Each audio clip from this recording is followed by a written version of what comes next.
Mas uma coisa que eu acho que é maior, que acho que tem a ver com o que a Ida falou, que todo mundo falou aqui, né? Quando a gente fala sobre preconceito na literatura, no caso do Brasil, por exemplo, eu acho que o preconceito maior na literatura é a ausência do negro na literatura do Brasil, né? Se tu perguntar, por exemplo, nós fizemos recentemente no aula de redação, se tu pergunta pro cara, qual é o teu autor brasileiro preferido, entendeu? De literatura. Cara, se tu for fechando a pergunta, né? Qual é o teu autor brasileiro negro preferido? Entendeu? Não, quando eu perguntei isso em sala de aula, os caras se olharam e assim, alguns perguntaram, o Bal Machado era negro, né? Fica aquela coisa, meio mulato, tá, é negro, tá? Aí tu pergunta assim, ó, qual é o teu autor brasileiro negro, vivo, preferido? Aí a indagação do cara é o seguinte, Machado acho que já morreu, né? Aí alguns lembram ainda assim, Lima Barreto, tu entendeu? E aí, entre Lima Barreto e nós, tu tá vivendo aí uma diferença de 100 anos, né? Em que houve alguns autores que talvez a escola, especialmente o cara que fez Cidade de Deus, né? Que virou Paulo Lins é negro, né? Talvez seja o mais famoso escritor negro vivo hoje, mas que a escola ainda não, o establishment cultural ainda não divulgou. Mas isso aí para mim talvez seja, claro, a gente tem que mostrar o texto, mas não há preconceito ao fato de que o negro está efetivamente ausente, né? Vai estar ausente também, muito provavelmente, do cinema, do teatro, né? E aparece aí na mesma linha dos anos 40, o negro, para ter expressão cultural no Brasil, saiu do samba pro funk, né? Não é verdade? Artisticamente regrediu. Sobrou para mim, deixa eu só ver se tá... Sobrou para mim, pessoal, então, o filé da coisa, né? Só quer dizer, não sobrou bateria, pessoal. Não sobrou bateria. Depois fala para nós aí, se alguém quiser. Sobrou para mim o filé, né, cara? Falar do pobre negrão do Mandela. E eu também queria lembrar vocês que não queria assustar os meus colegas com o meu conhecimento tecnológico, mas além de passar slide, também tinha laser. Olha aqui. Vocês conseguem ver? Mas aí as duas coisas ao mesmo tempo vocês não iam conseguir fazer, né? Com certeza, então deixei. A ideia, pessoal, na realidade, era aproveitar, seguir os passos. Nós vamos fazer uma viagem, digamos assim, emocional naquilo que realmente aconteceu. A gente vai ver a coisa aqui, depois de ter visto como aconteceu na história e onde o Mandela entra, o legado que o Mandela deixou na África do Sul de hoje, o reflexo do preconceito que ele sofreu, a capacidade dele como líder. A gente vai ver a coisa agora sob o ponto de vista dele, tá? Então nós vamos seguir os passos aqui da autobiografia. A autobiografia dele é O Longo Caminho da Liberdade, né, que vai expressar não apenas os 27 anos que ele ficou preso, 18 praticamente numa solitária, mas na realidade o caminho da vida dele inteira, 70 anos, que ele conseguiu o principal objetivo, o principal carro-chefe da luta democrática do Mandela era a frase uma pessoa, um voto. Que vocês viram aqui que a segregação, o apartheid, atingia também a capacidade democrática de expressão do negro que não votava. Ele esperou exatamente 70 anos para fazer isso, e essa é a trajetória que a gente vai fazer. Mas além desse negócio, longo caminho do sucesso, longo caminho da liberdade, tem uma coisa que a gente pode aproveitar um monte para a redação, que é o fato de que o Mandela talvez seja o último homem público do século XX. É o cara mais recente que vocês vão lembrar que realmente devotou a vida dele a uma causa. A causa dele, a liberdade da África do Sul através do voto, ok? Quando nós comparamos ali a situação do Brasil, vocês não vão lembrar de uma pessoa recente no Brasil, talvez tenham dificuldade de fazer um paralelo de uma pessoa que tenha feito exatamente a mesma coisa, devotado a vida a uma causa pública. Aqui a gente vê, pessoal, nesse primeiro slide, a localidade onde o Mandela nasceu, uma cidade chamada Kunu, correto? Que é isso aí, era isso aí há 50 anos atrás e continua sendo exatamente isso aí. Legal tu conhecer o fato de que o Mandela realmente veio do povo africano. Quando o Obama diz que a África deu o Mandela para o mundo, realmente o Obama era um africano comum, que nasceu pobre, que teve uma educação como os africanos no geral têm, que estudou em escolas religiosas na medida que conseguiu bolsas e benefícios, que não veio de um berço de ouro, embora tivesse esse clã Madiba como uma coisa da realeza, é uma realeza ética e moral entre os africanos, e não financiada por grana, por dinheiro ou por status material, né? Uma das frases mais fortes de Mandela é essa: educação é a arma mais poderosa que você pode usar para mudar o mundo, porque foi assim que ele conseguiu sair de Kunu e chegar ao que ele conseguiu realizar. E uma coisa que nós vamos ver na sequência agora é o seguinte: a humildade do Mandela é um negócio assim, que não tem limites, e que talvez seja um dos maiores reflexos disso, de ele ser um cara público, né? Ele saiu de Kunu e quando ele terminou a presidência, ele voltou para Kunu. Ele terminou os dias dele ali, dizendo que, na medida que fui capaz de conquistar alguma coisa, eu sei que isso ocorreu porque eu sou um produto do povo da África do Sul. Isso não é uma frase retórica. Na sequência aqui, a gente vai ver que talvez a grande solução de unificação que o Mandela tenha dado tenha vindo justamente do centro dessa relação que os africanos têm entre si, da capacidade de solidariedade que eles geram. Aí está Konu hoje, ó, exatamente a mesma coisa que era 70 anos atrás, e ele tem uma frase quando ele voltou Konu, que é essa aqui, que eu acho que é sensacional, que é: não há nada como regressar a um lugar que está igual para descobrir o quanto a gente mudou. Ele voltou a Konu depois de 70 anos, só que aqui também esconde uma certa humildade, né? Ele pode dizer que Konu estava igual porque estava ali, com seus poucos milhares de habitantes, mas quando ele saiu dali numa África do Apartheid e voltou para uma África que ele mesmo liberou. O igual é apenas o traço da humildade do cara. Aí está o Mandela, vocês podem observar aqui, observa, Fábio, o laser. Olha que coisa sensacional. Essa foto já no Mandela advogando. Você sabe que ele se formou em advocacia, com um custo enorme. Eu vou emendar um pouco os assuntos aqui. Depois de formado, ainda nos 30 anos de cadeia, durante vários anos ele estudou, fez vários cursos de aperfeiçoamento, por correspondência, ele nunca parou. Aqui vocês veem o escritório onde ele atendia com um cara que depois vai ser preso com ele, o Oliver Tambo, que depois foi deportado da África, voltou presidente do Congresso Nacional Africano. Ele atendia prioritariamente causas negras de pessoas que tinham sido, de certa forma, apanhadas pelo regime do Apartheid, ou perderam algum tipo de direito ou perderam a própria propriedade. Foi aí que Mandela cresceu muito politicamente. Nessa fase da vida dele, que já formado advogado, ele já pertencia ao CNA, onde ele entrou na juventude. Ele entrou como aos 18, entre 18 e 19 anos, no CNA. Aqui ele já era uma liderança real. Vocês veem aqui duas ou três frases importantes de Mandela desse período. A primeira delas é essa aqui.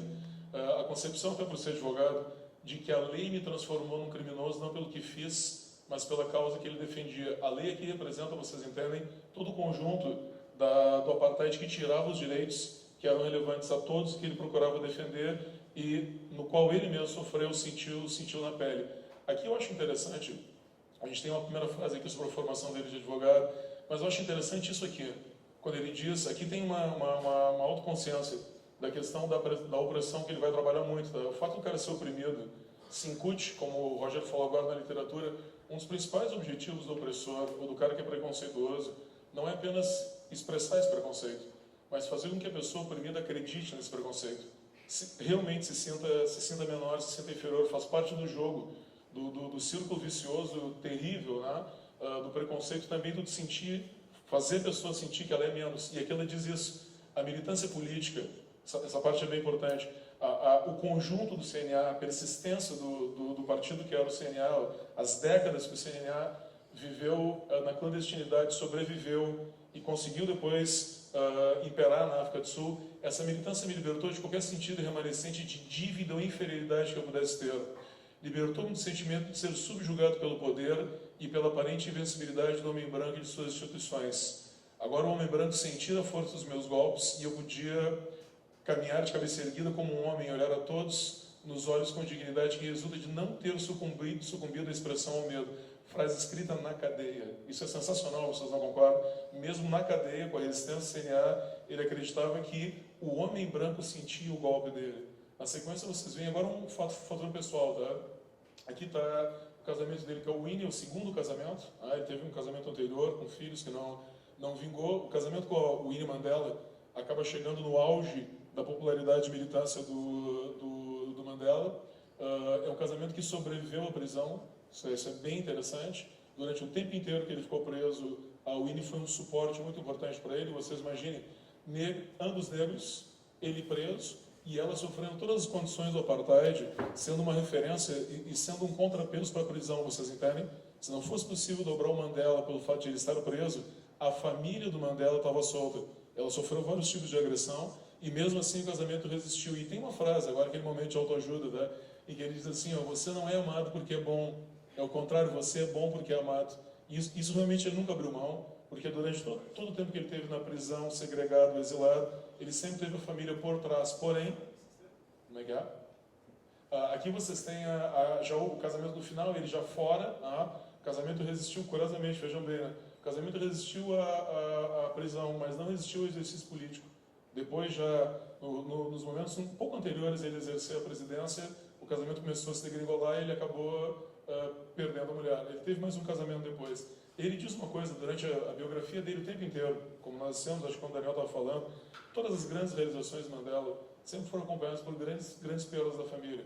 Morte de alguns filhos, perda da primeira mulher, perda da segunda mulher, e ele sempre teve essa sequela, digamos assim, né, que é se perguntar se era justificável uma pessoa negligenciar sua família para lutar por oportunidades por outros. Esse é o único momento de tudo que eu já li do Mandela que tu vê uma certa, não sei se a gente pode chamar de egoísmo, mas é uns momentos em que ele pensa prioritariamente em si.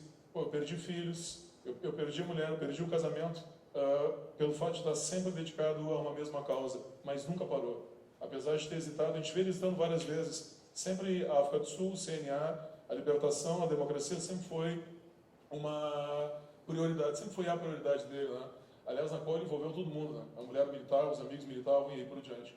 Aqui tu já viu Mandela preso. Se vocês lembraram da foto dele, advogado gordinho, entendeu? Aqui tu já vê que a prisão produziu alguma sequela. Essa é a chamada Ilha de Robben, não sei se conheceu a Ilha de Robben quando foi à África do Sul, que fica a alguns quilômetros do Cabo, da cidade do Cabo. É uma ilha da qual ninguém foge, as águas são geladas, é impossível tu nadar, é uma prisão de altíssima segurança, onde Mandela passou dos 27 anos, 18 anos preso. Aqui tu vê, essa frase, ela é sensacional, porque ela diz assim, a prisão não rouba a liberdade, mas tenta privá-lo da sua identidade, ok? Durante um período longo, Mandela sempre foi assediado na prisão como um preso de alta segurança. Ele foi assediado na prisão para cooptar o regime. Ele sempre teve sua oportunidade. O apartheid sempre disse para ele que quando ele quisesse, se ele desse o aval dele ao apartheid, se ele fosse favorável, se ele amenizasse as críticas, ele poderia sair. E isso custou 18 anos, que ele sempre disse não, sem ter perdido a identidade. Aí vamos chegar num ponto interessante, tá? Aqui vocês veem Mandela, o mesmo pátio da Ilha de Robben, com o Walter Sisulu, que é um dos presos políticos que ficou junto a ele. E aí tu vê um dos erros, talvez, que colaboraram bastante com a democracia da África do Sul, que é o fato de o apartheid ter separado os presos da Ilha de Robben numa categoria de presos políticos. Todos os presos políticos ficaram juntos e todos os presos comuns ficaram separados. E entre eles não havia contato. O que eles aproveitaram para fazer durante essa estadia? Todas as atividades que eram feitas ao ar livre de trabalho eram atividades de contato político permanentemente. Então, na realidade, eles faziam cursos, davam aulas. Foi nessa circunstância que, surpreendentemente, o Mandela aprendeu o Afrikaner. O Mandela falava inglês, onde ele aprendeu na escola.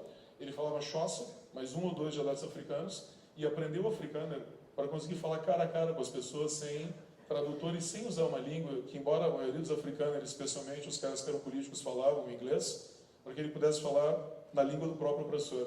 Foi um desenvolvimento intelectual que ele aproveitou para fazer nesses 18 anos. Um detalhe interessante também, que o Daniel tinha falado antes, nesse tipo de prisão aqui não tem visita íntima, né?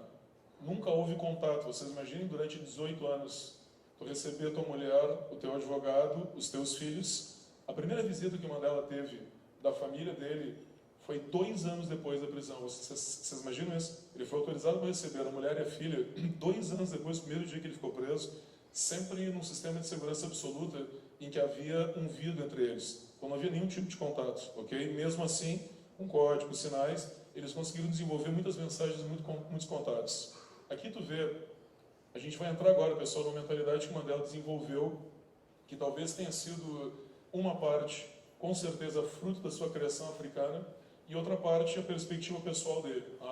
Aqui vocês têm uma filosofia que no vídeo que o Daniel mostrou do Obama, o Obama comenta, mas o Daniel editou, chamada Ubuntu. Vai aparecer essa expressão aqui, que assim, se eu fosse adepto a uma religião, seria a minha, tá? Que mostra que no relacionamento entre pessoas, inclusive entre opressor e oprimido, os dois têm papéis. A filosofia do Mandela é a seguinte: o cara é opressor porque ele quer ser opressor, mas tu é oprimido porque tu quer ser oprimido também. E um coloca a sua marca no outro. Aí vejam a questão da generosidade nesse trecho aqui. Ele diz: eu sabia até onde posso saber alguma coisa. O velho, ele é irritante, porque ele sempre faz uma ressalva de humildade. Eu sabia isso, mas olha, eu sei pouquinho, entendeu? Do pouquinho que eu sei, o opressor precisa ser libertado tanto quanto o oprimido. O homem que subtrai a liberdade de outro homem é um prisioneiro do ódio. Vocês entendem essa frase aqui? O cara também está preso, na realidade, na mesma relação opressor-oprimido. Por exemplo, é ruim para o opressor, é ruim para o oprimido. É pior para o oprimido, mas para o opressor a situação também não é boa. Ele está trancafiado através das grades do preconceito e da ignorância. Não sou verdadeiramente livre se estou usurpando a liberdade de alguém. Assim como não sou livre quando minha humanidade é tomada. Quer dizer, claro que o oprimido não é livre, mas o opressor também não. O opressor, tal qual o oprimido, tem a sua humanidade roubada. Pensem, um cara que ficou 30 anos preso, um cara cuja família foi vilipendiada pelo apartheid, imaginar isso aqui é completamente anormal, vocês não concordam? Imaginar, por exemplo, que toda essa campanha para a libertação da África também vai ajudar o homem branco, o opressor, a se libertar, um pensamento completamente anormal e fora do nosso padrão. É um cara que viveu, pessoal, 18 anos nesses 6 metros quadrados que vocês estão vendo aqui. Isso aqui foi a casa desse cara durante 18 anos. Isso aqui, pessoal, é a cama dele. Na maior parte dos períodos, vocês tinham essa noção aqui? O cara dormia no chão. Isso aqui, ó, é a estantezinha de livros e os poucos pertences que ele tem. Ele levou, se vocês lerem a biografia, anos para conseguir uma estante no qual ele pudesse, sentado, escrever. É o mesmo cara que disse que, não, olha só, a gente também tem que ajudar o oprimido, o opressor a se libertar. Aqui a gente tem duas situações. Essa frase especial aqui é uma frase de vestibulando, onde ele diz assim, estava preparado para a pena de morte, porque isso... Claro, vamos substituir morte por vestibular, calma, Elis. É essa frase, não é essa frase aqui, Elis, é essa aqui, ó. Estar preparado de verdade para alguma coisa significa realmente esperá-la. Você pode usar no teu consultório lá, né? Não é possível estar preparado para algo e ao mesmo tempo acreditar em segredo que não acontecerá. Alguns de vocês devem pensar assim no vestibular, vai que não aconteça, um terremoto, um tsunami, não vai ter, não é verdade? Tu realmente só está preparado para algo se tu souber que ele vai acontecer sobre ti. E estávamos todos preparados não porque éramos corajosos, aí vem de novo aquela humildade do cara, né? Mas porque éramos apenas realistas. A gente realmente podia morrer e se proporam para isso. Outra frase clássica dele, nesse período da prisão, é essa aqui, ó. Aprendi que a coragem não era a ausência do medo, mas o triunfo sobre ele. Pô, é impossível não ter medo. Você vai viver numa solitária durante 18 meses, você sabe que a qualquer momento pode desaparecer e ninguém ficar sabendo. Lembramos, como o Daniel brincou antes, os meios de comunicação aqui eram precários, né? Nós estamos vivendo aqui as décadas de 60, 70, em que era possível, por exemplo, que ele fosse morto, desaparecesse numa solitária, e essa notícia aparecesse 3, 4, 5 anos depois, correto? O contato, por exemplo, humano real era completamente vedado.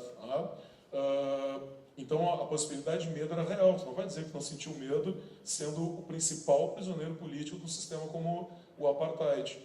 Eu mesmo senti medo mais vezes do que consigo me lembrar, mas eu ocultei por trás de uma máscara de ousadia. O homem corajoso, aqui está a nossa frase, o homem corajoso não é aquele que sente medo, e assim aquele que supera o medo, mesmo que esse medo dure praticamente 30 anos. Né? Aqui vocês veem a foto mais icônica do Mandela, que é o braço erguido, no discurso que ele está fazendo pela primeira vez ao sair da prisão.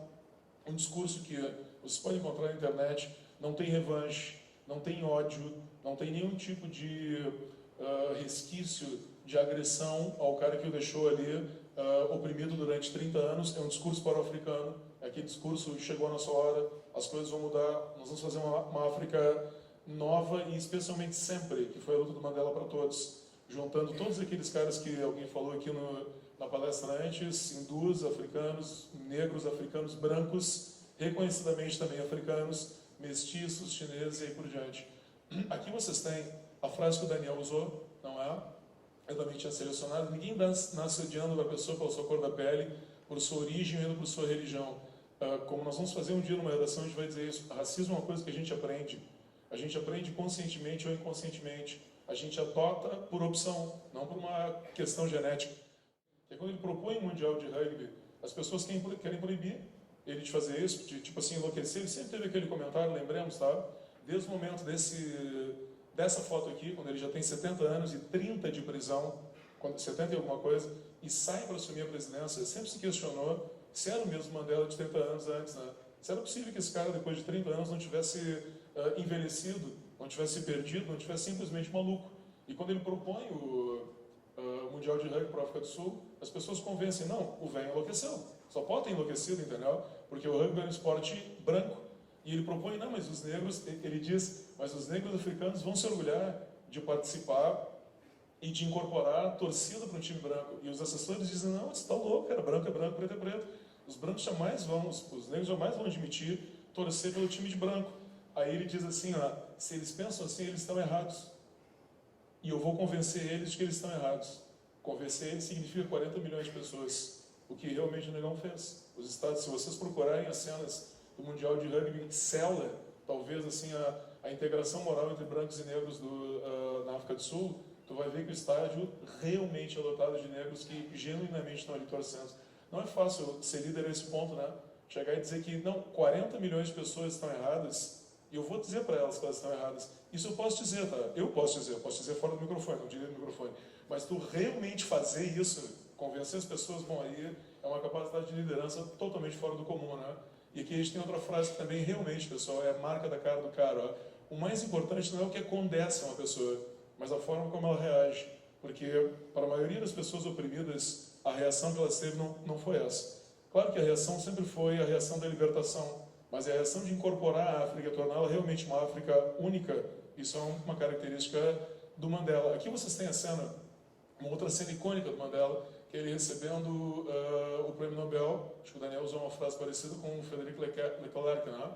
O Leclerc, esse cara aqui, acaba sendo o último presidente branco, né, da África do Sul, nessa sequência. É um cara que negociou com o Mandela durante muito tempo a libertação dele.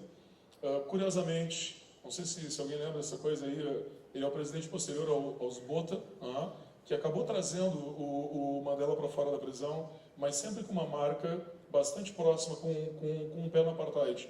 Durante o período que eles negociaram, houve também massacres menores, não é? Houve uma falta de confiança muito grande que seria possível o Mandela virar presidente, que vai aparecer depois disso aqui, como também houve uma falta de confiança muito grande entre o Mandela e ele, de o Mandela realmente acreditar que as liberdades democráticas seriam para todos. Esse mesmo cara aqui propôs muitos empecilhos para aquela questão de uma pessoa, um voto, ok? Mas acabou sendo vencido pela argumentação do Mandela. E essa frase aqui, aí vem uma das teses dessa palestra aqui, que é a seguinte: talvez uma das principais capacidades de liderança do Mandela seja efetivamente dar o exemplo. Tudo que nós estamos vendo aqui, todas as frases que vocês veem aqui não são retóricas. Normalmente elas foram ditas, especialmente essa aqui, que é uma das minhas preferidas, depois que o cara fez isso. Não antes, não tipo assim, ó, eu vou fazer.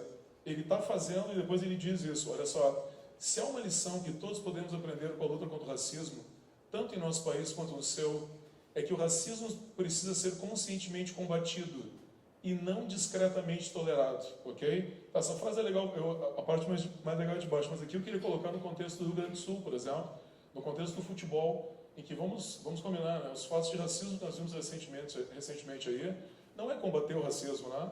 Tu impor uma multa, vocês todos chegaram a acompanhar o caso do Márcio Chagas, né? O juiz que foi hostilizado em Bento Gonçalves. Vocês chegaram a ver a punição que o Esportivo de Bento tomou por hostilizar o juiz, por permitir que nas dependências do estádio o carro dele fosse destruído? R$30 mil. É isso que custa, vocês entendem? Então chamar o cara de macaco, enfiar uma banana no cano de escapamento do carro, custa para uma entidade jurídica R$30 mil. É barato o preço do racismo, né? Isso significa tolerar, vocês entendem? E não efetivamente combater, correto? Mas o mais legal desse contexto, frase dita depois disso aqui, tá? Depois de receber o Prêmio Nobel com um cara branco que participou do regime de opressão, ele diz assim, ó: estou trabalhando agora com as mesmas pessoas que me atiraram à prisão. Isso não é uma retórica, vocês entendem? É a mesma pessoa mesmo que perseguiram a minha mulher, que seguiram os meus filhos de uma escola para outra. E sou um dos que dizem, esqueçamos o passado e pensemos no presente. Isso aí tu concorda, é capacidade de liderança, né? Não, mas eu tenho ódio, eu vou... Não, cara, eu sou o presidente, eu estou engolindo ódio, porque é melhor para todo mundo. Então, se eu faço assim, é melhor tu fazer igual, correto? Isso é uma imposição moral, tu não precisa de nenhuma outra coisa física para realmente prevalecer. E essa coisa toda, se vocês pesquisarem, por exemplo, embora o Fábio tenha dito que não, na Wikipédia ou no Google, tu vai ver essa filosofia do Ubuntu, tá? Um conceito conhecido como Ubuntu, que é baseado no reconhecimento de que somos pessoas somente por causa das outras pessoas. É meio engraçado, o que quero dizer aqui é que tu é uma pessoa na medida do teu convívio com a outra pessoa. Tu é um opressor porque existe oprimido, mas tu é um oprimido porque existe opressor também, correto? Então, na medida que tu tentar não ser o oprimido, o cara não vai conseguir ser também o opressor. Se tu ensinar o cara a não ser o opressor, fatalmente tu vai deixar de ser também o oprimido. Agora aqui, essa é a foto, talvez, de todas que a gente vê, eu acho que é a mais legal, porque se vocês olharem o rosto do cara, eu não vou dizer, como diz o Roger, o samba do Wilson Batista, do moreno. Moreno é uma palavra terrível, na verdade, como nós dizemos assim, ó, cadê aquele fulano moreno?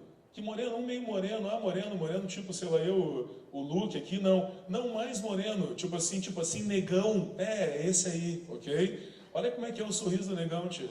Alegria intensa de uma vida que pela primeira vez, pessoal, em 70 anos, o cara está fazendo o que ele gostaria de fazer e que alguns milhões de africanos também fariam, votar, ok? Tá certo que ele deve tomar, isso aqui é a primeira votação, tá? Que o elegeu o presidente. Na saída dessa coletiva aqui, alguém grita para ele assim, ó, em quem o senhor votou, presidente? Talvez tenha sido um dos raros momentos assim que ele teve a humildade flexibilizada, né? Ele diz para o repórter, ele pergunta assim, eu passei a manhã inteira nesse conflito, porque ele vota por volta do meio-dia, né? Claro que ele votou nele mesmo, entendeu? Talvez tenha sido o único momento que ele não possa ter sido tão humilde quanto ele gostaria. Aqui a gente tem duas últimas frases deles que ele diz assim, ó, esperei mais de 70 anos para depositar o meu primeiro voto. Pô, cara, é uma conquista que demorou 70 anos, na qual ele chegou lá. E ele diz também, e aí a Ieda lembrou bem, a gente poderia confirmar se essa frase agora é verdadeira, né? Talvez seja a única das promessas que o Mandela não cumpre. Espero ter mais anos para votar, e ainda que vá para a sepultura, despertarei e virei votar. Esse ano a gente pode confirmar isso. Porque sempre não, aí, se ele vier mesmo, aí é meu ídolo total, né? Já é. Aqui vocês veem o funeral.